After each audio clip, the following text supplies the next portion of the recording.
अप्पमाद वग्गो पाचवी गाथा आणि धम्मपदातली 25वी गाथा. आपल्याला 423 गाथा पूर्ण करायच्यात. पूर्ण करायच्यात म्हणजे पूर्ण होतील. पूर्ण करायची घाई नाही, पण आपल्याला संपूर्ण धम्मपद आपल्याला घ्यायचे. मला वाटतं हा कार्यक्रम वर्षभर चालेल. सगळ्यांची आहे का तयारी बसायची वर्षभर? हो सर, हो सर, आमची तयारी आहे. हा. हो सर, हो सर. आपल्याला जोपर्यंत आपल्या जीवनाचा प्रश्न सुटत नाही, जोपर्यंत दुःखमुक्ती मिळत नाही, निब्बाण मिळत नाही, तोपर्यंत काम करायचं. वर्ष म्हणजे काहीच नाही. वर्ष म्हणजे काहीच नाही. हे लाईफ लॉंग काम आहे, आयुष्यभराचं काम आहे हे. आणि जेवढ्या लवकर आपल्याला ते सापडेल, तो मार्ग, आणि जेवढ्या लवकर आपल्याला त्याच्यात स्थिर होता येईल. जसं बुद्धांना 35व्या वर्षीच ते जमलं.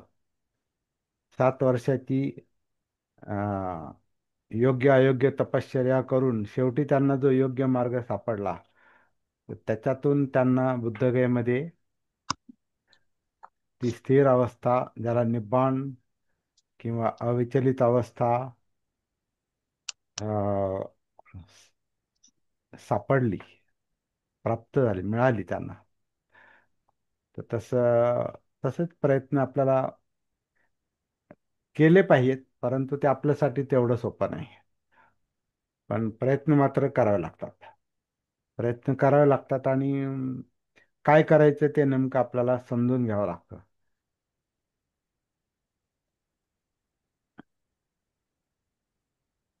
25वी गाथा धम्मपदातली. आणि अप्पमाद वग्गो म्हणजे जागृती, सती. ती सतीचा परिणाम अप्पमाद आहे आहे पण थोडे फरक आहेत काही शब्दांमध्ये. सती म्हणजे काया वेदना चित्त मनोधम्म, म्हणजे संपूर्ण जीवन जे आहे त्या पातळीवरची जागृती. त्याच्यामुळे अप्पमाद म्हणजे एक प्रकारचा एक अलर्टनेस येतो, एक प्रकारचा एक सावधानता येते अशी. जागृतीच्या अभ्यासाने एक सावधान अवस्था येते, आपोआपच येते, ती नॅचरली येते. व्यवस्थित प्रॅक्टिस जर केली तर आपल्याला ती सावधान अवस्था संपूर्ण अस्तित्वामध्ये जाणवते. जसं काल आता कोणी प्रश्न विचारला ना, की बा चालताना मग पोटातलं नाही जाणवत, ते होतं सुरुवातीला. हे वेगळं वाटतं, ते वेगळं वाटतं, ते वेगळं वाटतं. श्वास वेगळा वाटतो. मग बाकी हार्टचं काम वेगळं वाटतं, मेंदूचं वेगळं वाटतं, पायाचं वेगळं वाटतं, हाताचं वेगळं वाटतं, आणि इंद्रियांचं वेगळं वाटतं. सगळं वेगळं वेगळं वेगळं वाटतं, पण सगळं एकच आहे. ते इंटरकनेक्टेड आहे सगळं. ते आपल्याला त्याच्याशी आपला संपर्क नाही, त्याचं भान नाही, त्याची सती नाही, आणि त्याच्यामुळे आपल्याला ते वेगवेगळं वाटतं. जसं एखाद्या एखाद्या मोठ्या शहरामध्ये खूप वर्ष राहिलेला जर एखादा माणूस असेल, खूप वर्ष म्हणजे त्याचं आयुष्य तिथे गेलं समजा त्या मोठ्या शहरामध्ये, तर त्याला कोणता रोड कुठे जाऊन मिळतो आणि कुठं काय ते सगळे बारीक सारीक त्याला रस्ते, गल्ल्या, इमारती, ऑफिस, सगळं त्याला बारीक सारीक तिथलं ते माहिती असतं. कुठं गार्डन आहे, कुठं कोणती वस्ती आहे, कुठं काय आहे, कुठं काय आहे, ते सगळं त्याला त्या मोठ्या शहरात जास्त वर्ष राहणाऱ्याला ते कळतं. पण नवीन माणूस तिथं गेला की मग त्याला हा रस्ता वेगळा वाटतो, तो रस्ता वेगळा वाटतो, तो वेगळा वाटतं त्याला, ह्याचा त्याचा काय संबंध, हा कुठे जाऊन मिळतो. आणि तिथलं मग त्याला सगळं ते अं, काय संदिग्ध असतं एक. पण जो जुना रहिवासी असतो त्याला सगळं माहिती असतं. तसं आपलं प्रॅक्टिस आहे. प्रॅक्टिस जेवढी व्यवस्थित क्लिअर आपली होत जाते आणि दीर्घकाळ चालते. आणि सातत्य, हे सातत्य फार महत्वाचं आहे. कंटिन्युटी, सातत्य फार महत्वाचं आहे. आणि योग्य सातत्य, परत योग्य गोष्टीवरचा फोकस, त्याला मी सम्यक साधना म्हणतो. जसं सम्यक दृष्टी, सम्यक संकल्प, सम्यक जे आहे, तर ते योग्य अयोग्यचं भान, तर योग्य अयोग्य कळणं, त्याला सम्यक म्हणतात. तर साधना पण सम्यक पाहिजे. तर साधना चुकीच्या पण असतात. साधना म्हणजे एखादी गोष्ट परत परत तीच तीच करणे, त्याला साधना म्हणतात. प्रॅक्टिस रिपीटेडली, रिपीट करणं, तीच तीच गोष्ट पुन्हा पुन्हा करणं, त्याला म्हणतात साधना. साधना. आणि ते का करावं लागतं, तर त्या गोष्टीमध्ये आपल्याला पारंगतता यायला पाहिजे, त्याच्यामध्ये आपल्याला आपण एक्सपर्ट झालो पाहिजे. ही गोष्ट आपल्यामध्ये ॲब्झॉर्ब झाली पाहिजे, किंवा आपण त्याच्यामध्ये ॲब्झॉर्ब झाली पाहिजे, एकरूपता आली पाहिजे. संपृक्तता, समाधी, सगळं एक एक एक एक असलं पाहिजे. एक साधे सब साधे. ज्याला एक साधता येतं, ज्याला एक कळतो, त्याला सगळं कळतं. एक कळालं की सगळं कळतं, असं ते सूत्र आहे साधनेचं. आणि जो अनेक करतो, हे कर ते कर ते कर, ह्या रस्त्याने जा त्या रस्त्याने जा, हे करून पहा ते करून पहा, तर ते सुरुवातीला करावं लागतं. पण कुठेतरी ते एक सापडलं पाहिजे, जो सेंट्रल पॉइंट आहे, जो मध्यवर मुख्य मुद्दा आहे, मेन मुद्दा, सार. तो सार सापडला पाहिजे. तो सापडेपर्यंत थोडीशी आपली भटकंती चालते. आणि त्याच्यासाठी आपले प्रयत्न चाललेले आहेत, तो सार मिळण्यासाठी, सेंट्रल पॉइंट. तर अप्पमाद वग्गोची 5वी गाथा. उत्थानेन अप्पमादेन संयमेन दमेन च दीपंकैराथ मेधावी यं ओघो नाभिकीरती. आता ही फार इम्पॉर्टंट गाथा आहे बरं का. तुम्हाला मी जे याच्यावर पाठवलंय, ते अशोक मस्केंनी मला धर्मानंद कोसंबींचा तो फोटो पाठवला होता, त्यांच्या धम्मपदातला. तो मी तुम्हाला फॉरवर्ड केलेला आहे. तर ते पण अनुवाद मला आवडला तो. अं, वेगळा आहे पण बरोबर आहे, तो चांगला वाटला तुम्हाला.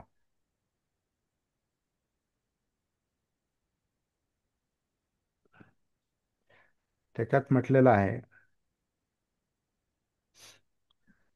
अं, उत्थानेन म्हणजे उठून, म्हणजे जागृत होऊन, म्हणजे उत्साहात येऊन, असं त्याचा त्यांनी अर्थ केलेला आहे. उत्साहाने, अप्रमादाने, संयमाने आणि दमनाने, दमन म्हणजे शांत करून, दमेन, च च म्हणजे आणि आणि असा त्याचा अर्थ होतो. ते च म्हणजे उत्थानेन च अपमादेन च संयमेन च दमेन च, म्हणजे आणि असा त्याचा अर्थ, यानं त्यानं आणि हे आणि ते आणि ते. जिथं आपण स्वल्पविराम देतो किंवा आणि म्हणतो, तो तो च शब्द आहे. तर उठवून म्हणजे उत्साहाने, अप्रमादाने, संयमाने आणि दमन करून. मेधावी पुरुष म्हणजे प्रज्ञावान मनुष्य, किंवा इथं त्यांनी शहाणा मनुष्य असं केलं, चांगलं आहे. मेधावी म्हणजे शहाणा मनुष्य. प्रज्ञ म्हणजे शहाणा म्हणजे प्रज्ञावान, कारण प्रज्ञा म्हणजे शहाणपणा म्हटलंय ना. तर मेधावी मनुष्य काय करतो, स्वतःला असं असं बनवतो, असं. दीपंग म्हणजे द्वीप. आता दीपचे दोन अर्थ होतात. दीप म्हणजे दीप, ज्याला आपण दिवा दिवा म्हणतो, जो प्रकाश देतो. आणि हा दीप शब्द द्वीप अशा अर्थाने. तर द्वीप, द्वीप म्हणजे आपण लक्षद्वीप म्हणतो ना, लक्षद्वीप. तर ते बेट आहे, किंवा सिंहल द्वीप आहे. श्रीलंका ज्याला म्हणतात, ते ते द्वीप आहे, ते बेट आहे, जे समुद्रामध्ये, त्याच्या चारी बाजूनी पाणी असतं, चारी नाही, सगळ्या बाजूनी त्याच्यात पाणी असतं, आणि त्याच्यामध्ये ते असतं, त्याला बेट म्हणतात. आणि भारताला पण पूर्वी जम्बूद्वीप म्हणायचे, बुद्धांच्या काळामध्ये जम्बूद्वीप म्हणायचे. आता ते जम्बूद्वीप का म्हणायचे माहीत नाही, पण तो उत्तरेकडचा जो भाग आहे आणि दक्षिणेकडचा भाग, हा सगळा बहुतेक हा पाण्याने व्यापलेला आहे. फक्त उत्तरेच्या बाजूला जो हिमालयाचा जो भाग आहे तिकडे तो बर्फाळ प्रदेश आहे. पण तेही पाणीच आहे जास्त, कारण बर्फ आहे तिथे, वरती बर्फच आहे. पण तिथे अं, खूप थंडी असल्यामुळे अं, तिथं तो हिम आलय बनलेला आहे, म्हणजे बर्फाचा पर्वत बनलेला आहे. म्हणून ते पाणीच आहे मागे. म्हणून याला जंबूद्वीप असं म्हटलेलं आहे. म्हणायचे बुद्धाच्या काळामध्ये जंबूद्वीप असं म्हणायचे. तर द्वीपचा अर्थ बेट असा होतो, पाण्याच्या मध्ये असलेला बेट. आणि इथं अशी उपमा दिलेली आहे की स्वतःला असं बेट बनवावं की ज्याला कुठलाही पाण्याचा ओघ, ओघ म्हणजे अं, प्रवाह किंवा पाण्याच्या लाटा किंवा आघात त्या त्या द्वीपाला, त्या बेटाला हलवत नाहीत, डिस्टर्ब करत नाही, विचलित करत नाही. असं स्वतःला बनावं. नाभिकिरती म्हणजे त्याला वाहून नेऊ शकत नाही, वाहून नेत नाही, किंवा त्याला विचलित करत नाही, हलवू शकत नाही.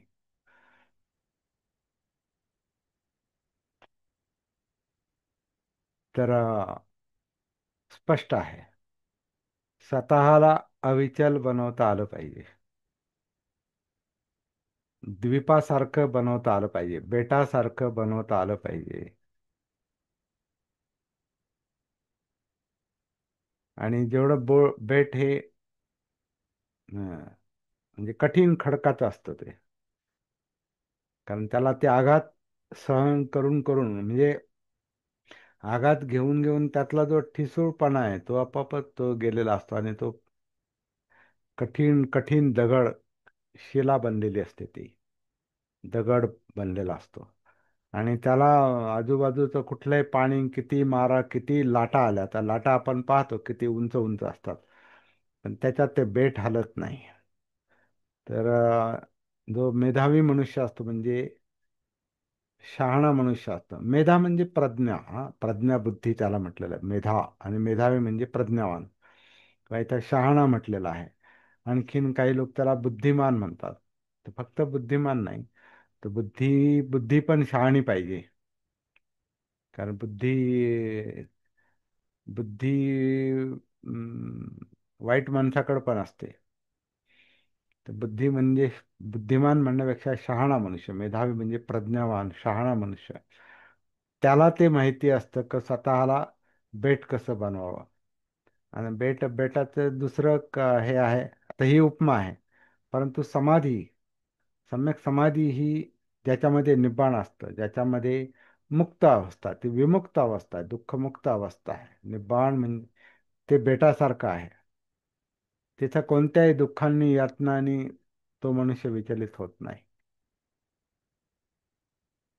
ती अवस्था म्हणजे ती बुद्धत्वाची अवस्था आहे, ती निब्बाणाची अवस्था आहे, ती अर्हताची अवस्था आहे. अर्हत, निब्बाण. आता हे थोडे थोडे जवळजवळचे शब्द आहेत, पण जवळजवळच्या अर्थाचे शब्द आहेत. पण त्याचं जे लक्षण आहे ते हे द्वीप किंवा दीपानं दाखवलेलं आहे. तर हा फार इंटरेस्टिंग उपमा आहे ही. ज्यांनी बेट पाहिलं असेल, म्हणजे ज्यांनी सागर पाहिला असेल आणि सागरातलं बेट पाहिलं असेल, त्याच्या ही गोष्ट लक्षात येईल. आता हे बेट जसं निश्चल अवस्था आहे, अचल अवस्था आहे, तर मग सागर काय? तर सागर म्हणजे आपलं चित्त आहे. आपल्या वेगवेगळ्या इमोशन्स आहेत, आपल्याला विचलित करणारे लोभ आणि द्वेषाचे विषय आहेत. पाहिजे पाहिजे पाहिजे पाहिजे, नको नको नको, ह्या लाटा पण आहेत. याला लाटा पण म्हटलंय आणि अग्नी पण म्हटलेलं आहे. आता अग्नीमुळं कधी कधी लाटा पण असतात. जसं आता पाणी उकळतं, पाण्याला खालीन आत लागली का ते उकळतं. तर ते अग्नी अग्नी पण याला हे करतो. आणि जमिनीवरच्या पाण्याच्या ज्या लाटा आहेत, ह्या पृथ्वीच्या हालचालीमुळे पण आहे. पृथ्वी जी हलते, म्हणजे एखादं भांड जर पाणी पाणी भरलेलं भांड जर हललं तर ते अख्खं पाणी हलतं किंवा सांडतं, म्हणजे इकडं तिकडं होतं. तसं या लाटा ज्या असतात त्या लाटांमुळे ते पाणी असं, ते लाटा म्हणजे ते पाणी जे आहे ते पृथ्वीच्या हलण्यामुळं त्याच्यात ज्या हालचाली निर्माण होतात. पण त्यातला जो बेटाचा भाग आहे तो हलतो, पण तो डिस्टर्ब नाही, तो तिथेच असतो. पृथ्वीशी कनेक्टेड असतोय तो. त्याच्यामुळे त्या लाटा लाटा लाटा जरी त्याला आदळल्या येऊन, पण ते जागेवरच असतंय.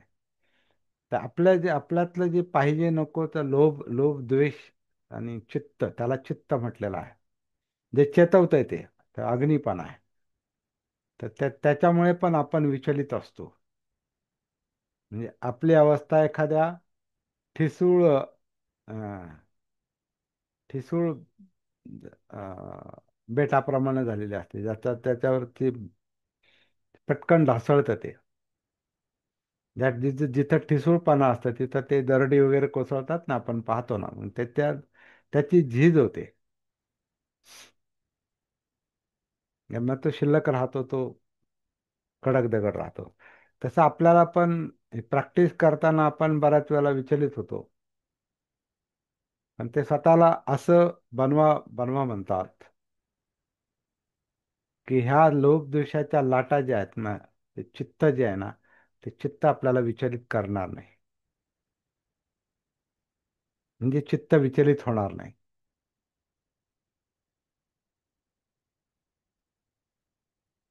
तर ते कसं कसं होईल? उत्थान येणं म्हणजे जागृत व्हा म्हणतात. उठा म्हणजे उद्योग, प्रयत्न करा, सतत प्रयत्नशील राहा. पण कसा? अपमादात प्रयत्न पाहिजे, जागृत प्रयत्न पाहिजेत. मुघम प्रयत्न नाहीत, दिशाहीन प्रयत्न नाही. काही नाही करायचं. जे आपण करतो ते आपल्याला काय करतो हे माहिती पाहिजे. आपण ज्या रस्त्याने चाललो ते कोणत्या रस्त्याने चाललो, कुठून आलो, हा रस्ता कुठे जातो, ते सगळं आपल्याला लक्षात आलं पाहिजे, माहिती पाहिजे. म्हणजे जागृत प्रयत्न, ते फार महत्वाचं आहे. आणि म्हणून सती सती जागृती हाच मला बऱ्याचदा सेंट्रल पॉइंट वाटतो, कारण त्याच्यामुळे आपल्याला सगळ्या गोष्टी, आपण काय करतो ते आपल्याला कळतं. आणि आपल्याला भान नसेल तर आपण काय करतो तेच आपल्याला कळत नाही. मग आपण काय करतो, जे आपल्याला करायला सांगितलं, जसे आपल्याला सूचना आल्या, जसे इन्स्ट्रक्शन आले तसं आपण करत राहतो. तर त्यातल्या काही गोष्टी बरोबर पण असतील, पण आपल्याला बरोबर आहेत ते आपल्याला समजल्या पाहिजेत, आपल्याला कळाले पाहिजेत. आपल्याला ती समज पाहिजे, त्याला मेधावी अवस्था म्हटलेलं आहे. मेधावी म्हणजे ती समज आहे, आपल्याला समज आहे. नाही तर आपल्याला कोणी उठा म्हटलं की मी आपण उठतो, मग असं करा म्हटलं की मग तसं करतो, मग असं पहा म्हटलं की तसं पाहतो. आपल्याला कोणी सक्तीनं संयम ठेवायला सांगितलं की आपण तेवढ्या पुरतं संयम ठेवतो. जसं आता आपल्याला म्हटलं गप्प बसा म्हटलं की आपण गप्प बसतो. जसे लहान पोरं शाळेमध्ये, शाळेतली पोरं शिक्षक म्हटले गप्प बसा रे, का सगळा वर्ग शांत होतो. पण तो शांत नसतो, तो त्या आदेशाने शांत झालेला असतो. तर स्वतःहून मुलं ती शांत नाही बसत. तसं आपल्याला कुणी सांगितलं नाही शांत बसा, मौन धरा, असं करा, तर आपण ते करतो. पण पण आतली खळबळ चालूच असते आपली. तर खरं म्हणजे आतलं मौन म्हणजे खरं मौन आहे. मनाचं मौन पाहिजे, चित्ताचं मौन पाहिजे. नुसतं वाणी बंद असून उपयोगाचं नाही. तर बऱ्याचदा आपल्याला कसं ते सक्तीनं ते करायची एक काय ती त्यावेळची ती परिस्थिती असते, ते आपण करतो आणि आपल्याला वाटतं की आपण तसं करतो, मौन धारण करतो, पण तसं नसतंय होते. मौन हे आतलं विचलन थांबलं पाहिजे. म्हणून आधी आत उतरलं पाहिजे. बाहेर राहून मौन धरणं शक्यच नाही, इम्पॉसिबल आहे. आत उतरून मौन सुरू होतं, नॅचरली सुरू होतं आपोआप. मौन धराय सांगायची गरजच नाही पडत. कारण जसजसं आपण आतमध्ये उतरतो, कायेमध्ये उतरतो, आपल्या उतरतो, कायेमध्ये उतरतो, आपल्या जाणीवा, चित्त, जाणीवा म्हणजे वेदना, फिलिंग, आणि आपलं चित्त म्हणजे पाहिजे नकोचा संघर्ष जो असतो, इच्छा, आकांक्षा, तृष्णांचा जो काही हजारो इच्छा, आकांक्षा, तृष्णा, ज्ञात, अज्ञात, कॉन्शियस, अनकॉन्शियस इच्छा, आकांक्षा ज्या असतात, विशेषतः अनकॉन्शियस, अजागृत अवस्था ज्या असतात, अचेतन मनातल्या, त्या फार स्ट्रॉंग असतात आणि त्या आपल्याला कळतही नाहीत, कळत नाहीत, कारण त्या खूप जुन्या आणि पुरातन आहेत, असं म्हणू आपण त्याला, पुरातन असतात त्या, जन्मापासून असतात त्या.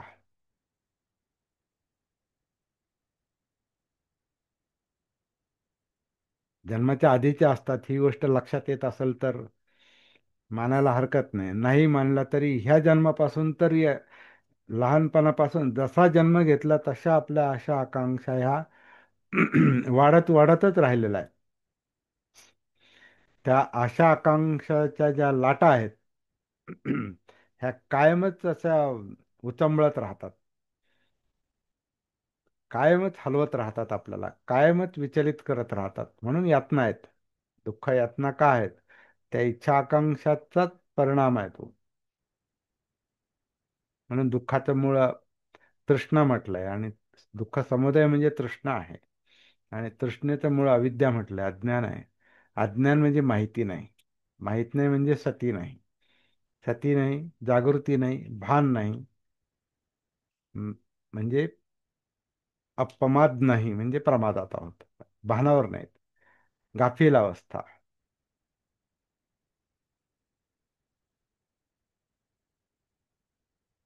म्हणून आपलं हे बेट हलतं, ही शरीर शरीर बेटासारखं आहे जणू काय, हे हलतं, ते विचलित होतं,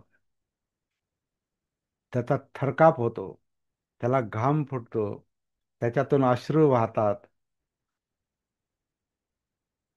त्यातलं बीपी वाढतं, रक्ताभिसरण वाढतं, त्याच्यामध्ये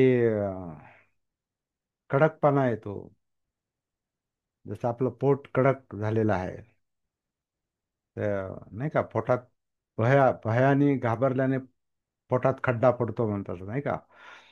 जास्त घाबरला तो, धसका धसका घेतला की त्याचं हार्ट पण त्याचं असं कंपित होतं, आणि पोटामध्ये काय म्हणतो, पोटात गोळा येतो म्हणतो ना, लहान सामान्य माणसाचा पोटात गोळा आला, माझ्या पोटात कसतरी झालं. म्हणजे हे सगळे भयाचे, घाबरण्याचे, प्रेशरचे परिणाम असतात. तर आपलं हे बेट हलतंय, शरीर हलतं, त्याच्यावर परिणाम होतो, ते विचलित होतं, विस्कळीत होतं, आणि मग ते काहीही बोलतं, काहीही करतं. हे जे आहे, हे बेटाच्या तरी बाहेर लाटा असतात, इथं आतून लाटा आहेत. आता हा थोडासा हा फरक आहे परत.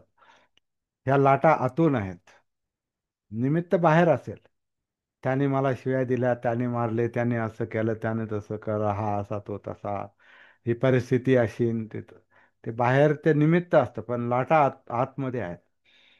आणि हे बेट जे आहे, शरीर जे आहे, हे आतून हलतं.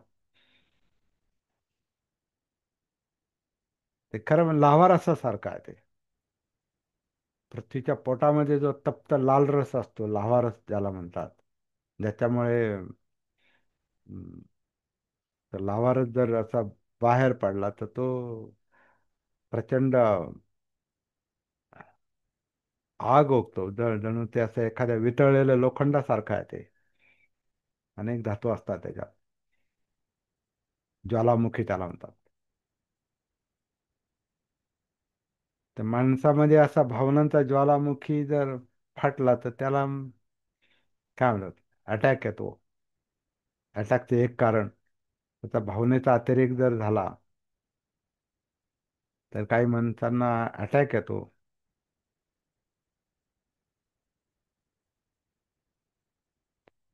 आणि इतर जी कारणं आहेत, ब्लॉकेज वगैरे, तर त्याची आणखी बाकीची कारणं आहेत, परंतु हा भावनिक आघात जो आहे, भावनिक लाटा ज्या आहेत, चित्ताग्नीच्या ज्या लाटा आहेत, किंवा जी उसळी आहेत, उसळ्या आहेत त्यातल्या. त्याच्यामुळं हे सगळं हलतंय आपलं. आपली काया जी आहे हे विचलित होते. त्यामुळे हे सगळं कायेत चाललेलं आहे. म्हणून कायेत उतरायला कायानुसती आधी कायेमध्ये उतरा, म्हणजे त्याचं ते भान येत जाईल. कायेचं भान येईल, त्यातल्या ह्या जाणीवांचं भान येईल, चित्त, आणि मग विचार, ते सगळं कळेल. ते एकच आहे सगळं, एकत्रित आहे. एक नाही, एकत्रित आहे. तर उठा, उठून म्हणजे उद्योग उद्योग करून, प्रयत्नशील राहून, जागृतीपूर्वक, आणि नंतर आपोआप संयम येतो, संयमाने. आणि मग ज्या उसळ्या असतात त्याच्यामध्ये दमन दमन होतं, त्याचं शांत होतं ते. तर हा योग्य साधनेचा, जागृतीच्या साधनेच्या, अपमादाच्या साधनेचा हा परिणाम आहे. आणि त्या परिणामाचा, तो परिणाम असा होईल, असा होतो की तिथं मग आपल्याला ह्या ह्या लाटा किंवा ह्या उसळ्या ज्या आहेत, हे चित्त जे आहेत, हे प्रवाह जे आहेत, हे आपल्याला हलवणार नाहीत किंवा वाहून नेणार नाहीत. जसं पूर वाहून नेतो,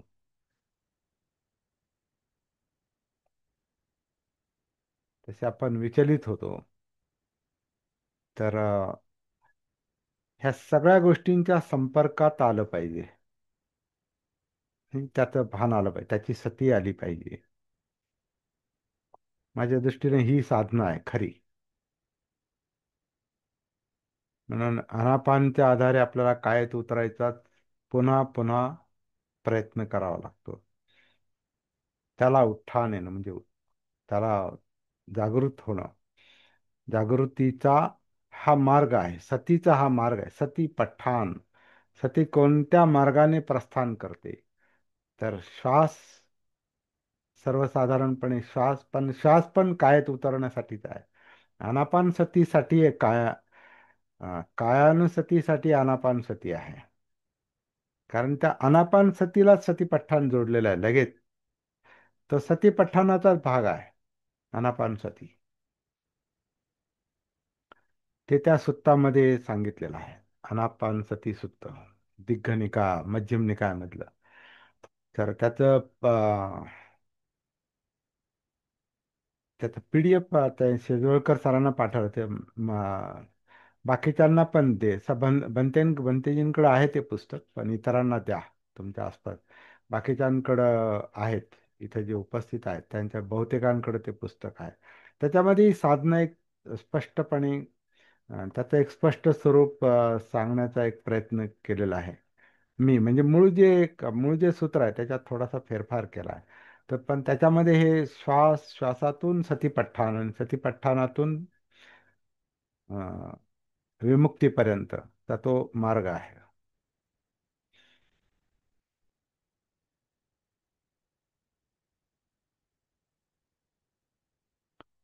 तर मला वाटतं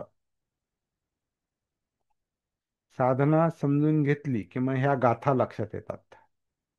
गाथा डायरेक्ट लक्षात कधीच येणार नाहीत, कारण हे हे काय सार आहे त्या. आणि सार कधी लगेच लक्षात येत नाही. ज्याचा सार आहे त्या वेगवेगळ्या गोष्टी आपल्याला त्याचं अवलोकन करावं लागतं. आणि म्हणून हा अभ्यास, आणि आपण चिंतन घेतो याच्यावर. चिंतन करायला परिस्थिती निर्माण करतो आपण. आणि जिथं शक्य आहे तिथं चर्चा पण करतो. म्हणजे सगळ्यांनी त्याच्यामध्ये सहभागी व्हायचं, ज्याला शक्य आहे त्याने.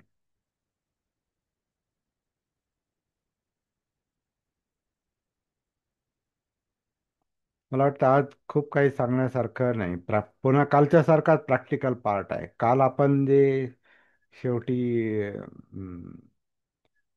सती साधनेचा किंवा जागृतीच्या साधनेचा जो भाग काल शेवटी आपण घेतला, तोच परत लक्षात घेण्याची गरज आहे. आणि आज जे लोक आहेत, उपस्थित आहेत, ते बहुतेक काल उपस्थित होते सगळेच. आणि काल त्यांनी ती गोष्ट लक्षात घेतलेली असेल असे मी अ, आशा करतो. आणि ज्यानं त्यानं स्वतंत्रपणे प्रॅक्टिस करायची हा एक महत्वाचा मुद्दा आहे. सांगून सांगून किती सांगणार आपण? सांगण्यासारखं थोडंच आहे, करण्यासारखं जास्त आहे. सांगण्यासारखं थोडंच आहे. म्हणजे आता नैसर्गिक श्वास पहा, ही काया आन करते अपान करते, याच्यात सांगण्यासारखं काही नाही. ज्यानं त्यानं शोधायचंय की कशी आपलं कशी आपली काया, आपलं शरीर आतून आतमध्ये कसं आन करतंय, कसं अपान करतंय. छोटा छोटं आन असेल किंवा छोटं काया आन असेल तर छोटं आहे, लहान श्वास आहे. दीर्घ असेल तर दीर्घ आन आहे. छोटा अपान असेल तर छोटा अपान आहे, दीर्घ अपान असेल तर दीर्घ अपान आहे. ते हे ज्यानं त्यानंच पाहायचं आहे. याच्यात सांगण्यासारखं जास्त नाही.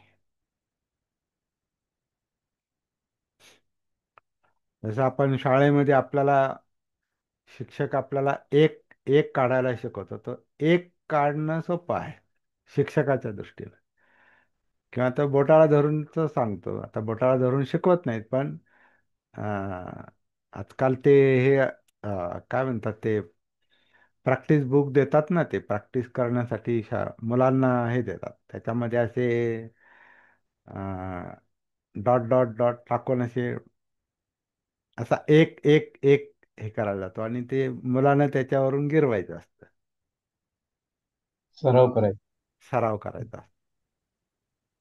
तर आता काय वर्कबुक याच्या मध्ये. याच्या पलीकडे शिक्षक काय सांगू शकतो? हम्म.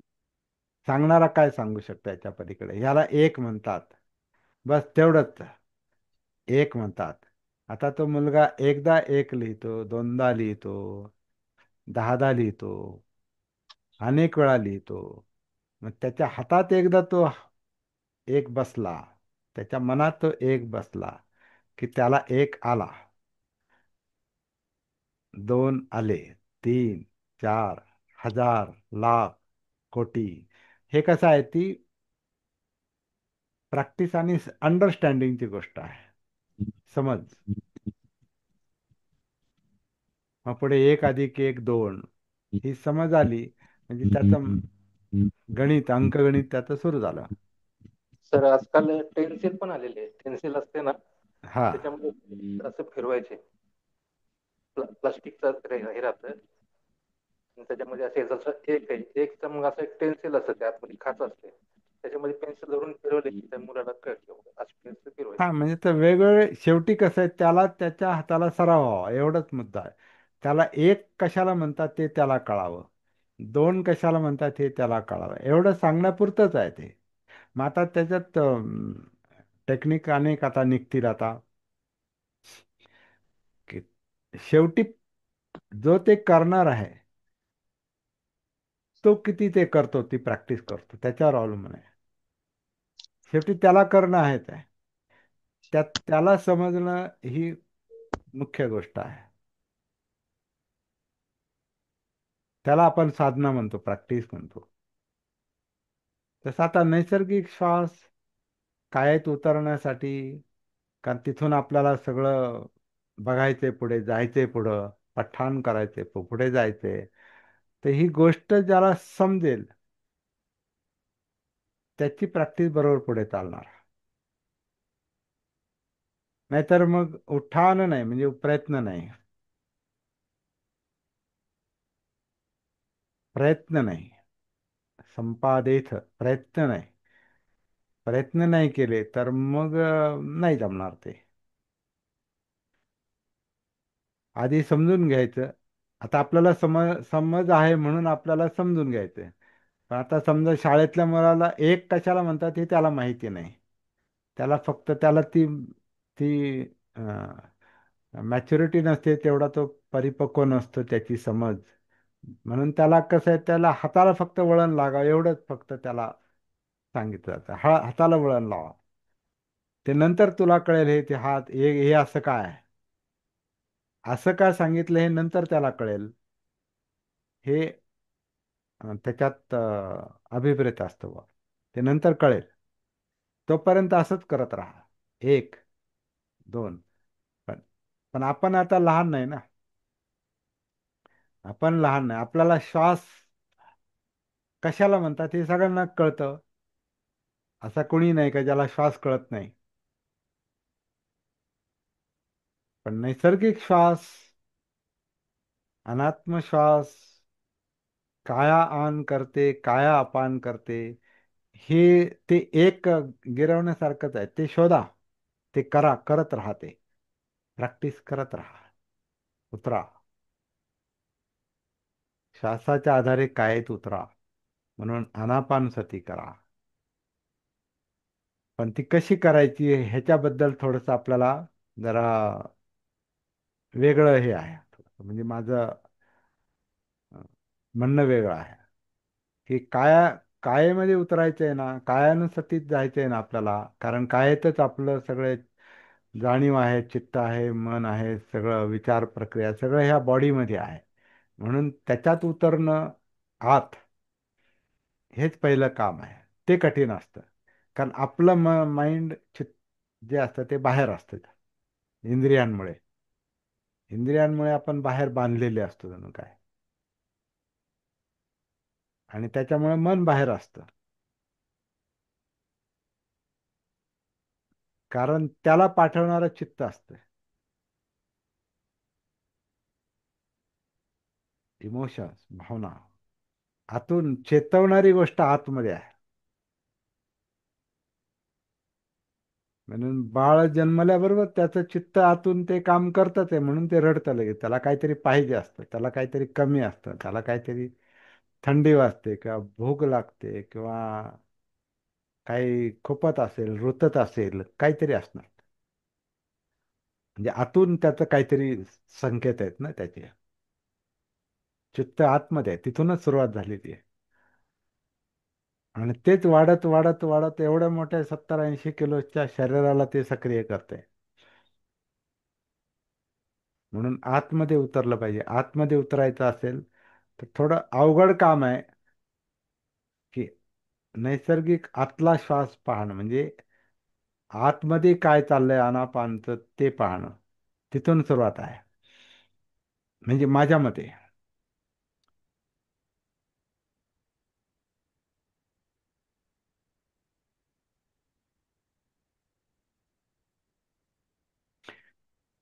एक काढायला शिकवला त्या लहान मुलाला तर त्याला सतत सतत जर सांगत राहिलं ना की हा हा, एक काढ, तर एक काढ, तर त्याला ती सवय अशी लागते का तुम्ही सांगा मग मी काढतो, तुम्ही सांगा मग मी प्रॅक्टिस करतो. म्हणून आता काही बऱ्याच मुलांना आहे ना ते अभ्यासाला बसवावं लागतं. अभ्यास करून घ्यावा लागतो. प्रसंगी त्याला अं, फटके पण देतात. आता आजकाल शिक्षकांना फटके द्यायला बंदी आहे. तरी काही लोक, काही शिक्षक मारतात. ते व्हिडिओ वगैरे टाकतात बघा, येतात कधी कधी शिक्षा देतात. कारण घरामध्ये आई वडील मारतात का, तर त्याला त्याला ते ते वळण, अभ्यासाचं वळण त्याला पटकन लागत नाही.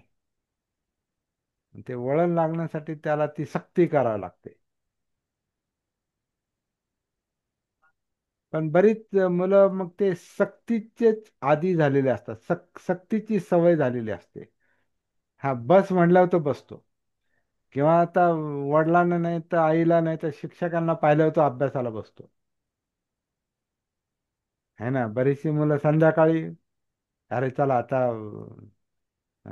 पप्पा येण्याची वेळ झाली किंवा डॅडी येण्याची वेळ झाली, घरात पाहिजे आणि अभ्यासाला बसलं पाहिजे, त्यांना दिसलं पाहिजे मी अभ्यास करतो.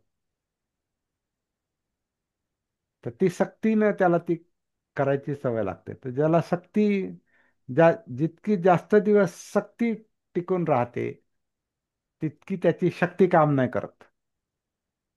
सक्ती काम करते, शक्ती काम नाही करत.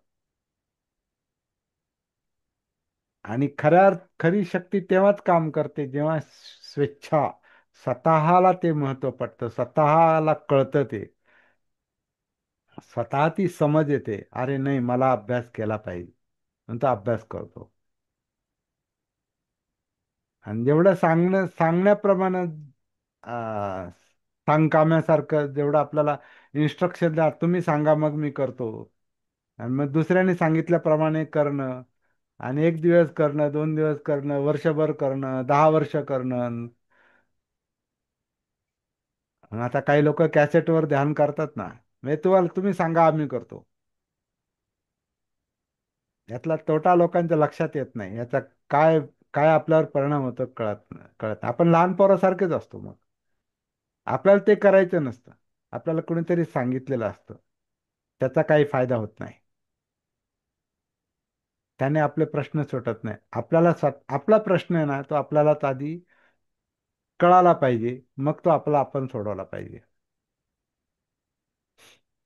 म्हणून ही अत्तदीप भव स्वतः ते शोधता आलं पाहिजे. जो जेवढा जास्त परावलंबी असतो, तेवढा तो दुर्बल असतो.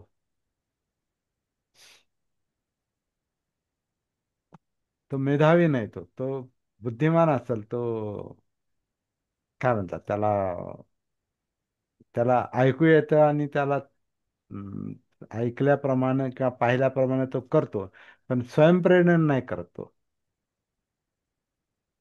स्वयंप्रेरणा महत्वाची आहे, आणि स्वयंप्रेरणा ही अंडरस्टँडिंगवर, समजवर, प्रज्ञेवर अवलंबून असते, मेधावी बनण्यावर अवलंबून असते. आणि जेवढं आपण कॉपी करतो दुसऱ्याच्या सांगण्याची कॉपी करतो, तितकं आपण ते लहान पोरासारखंच आहे, मग आपण मोठे झालोच नाही ना. मग काही म्हातारी माणसं पण जर अशी अशी प्रॅक्टिस करत असतील, तर त्यांनी लक्षात घ्यावं, आपण मोठे नाही झालो. वय वाढले पण मोठे नाही झालो आपण, म्हणजे समजदार नाही झालो. आपण कॉपी करतो, आपण आपला श्वास आपण शोधत नाही. जे हे काया करते आतमध्ये आपलं चित्त आपण शोधत नाही, आपले विचार आपण शोधत नाही, कारण आपला त्याच्याशी संपर्कच नाही. म्हणून ध्यान आणि सतीमध्ये मी फरक करतो. अटेन्शन हे ऑब्जेक्टिव्ह असतं कधी कधी, म्हणजे बाहेरून काहीतरी आल्यावर मग आपलं लक्ष जातं. आणि भान जे आहे, सती जे आहे, ते आतून आहे. हीच गोष्ट मला वाटतं शेवटी बुद्धांच्या लक्षात आलेली आहे, सिद्धार्थ गौतमांच्या आधी, की नाही का सांगितलं ते गुरूंनी आलार कालामनी ध्यान सांगितलं, उद्धक रामपुत्रांनी सांगितलं, अनेक लोकांनी सांगितलं, त्याप्रमाणे केलं. किंवा बाहेर लोक तसं करतात, ही तपश्चर्या करतात, ते करतात, मी पण करून पाहिल. तर ते सगळं करून पाहिलं आणि सगळं बंद करून टाकलं. नाही, सांगकाम्यासारखं करण्यात काहीच काहीच फायदा नाही, काहीच मिळणार नाही. आपण परावलंबी असतो आणि दुर्बल असतो. म्हणून अनेक लोक अनेक वर्ष ध्यान करतात आणि सामान्य सामान्य प्रश्न सोडवता येत नाहीत काही. त्यांचे आजार आहे, सामान्य माणसांना आजार असतात, असे ह्या लोकांना जर आजार होत असतील, तर मग आपल्या ध्यान साधनेचा आणि त्या प्रॅक्टिसचा काय उपयोग आहे? हे विचार, कारण दुःखमुक्तीचा विषय आहे ना हा. हे सगळं कशासाठी आहे?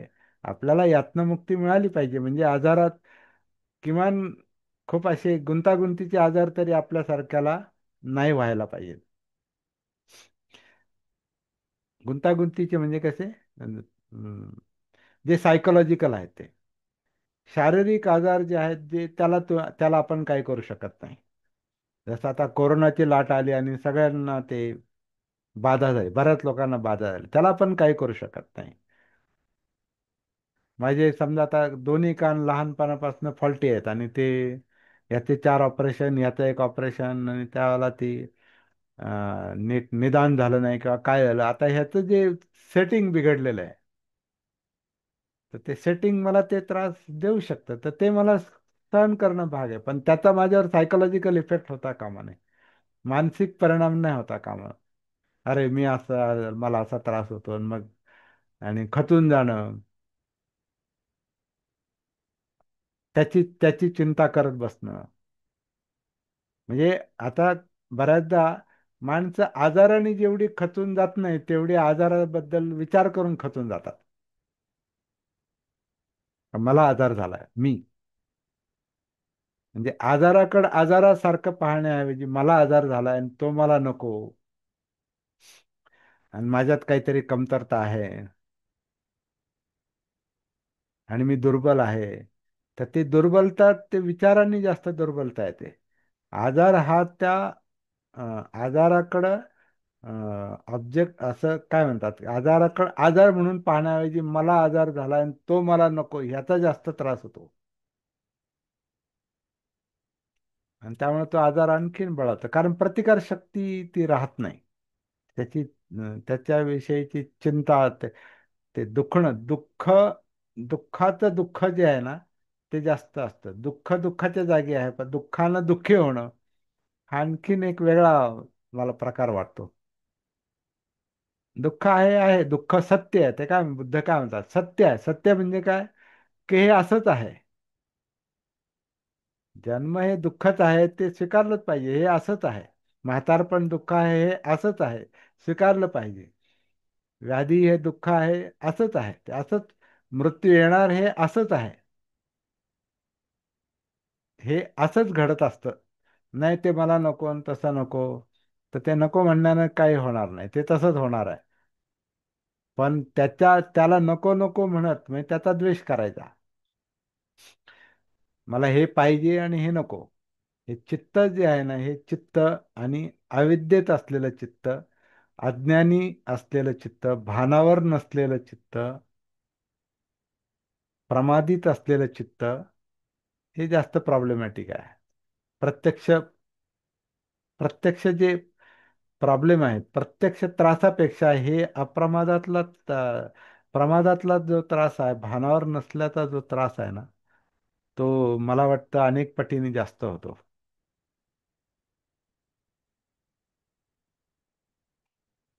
चला म्हणजे आपण हे मुद्दे असे आहेत की एकाला दुसरा, दुसऱ्याला तिसरा, असं ते विस्तारत जातो. लाईफच तसं आहे, जीवनाचं स्वरूपच तसं आहे. मी या ठिकाणी थांबतो. तुमच्यासाठी आता पुढचा वेळ.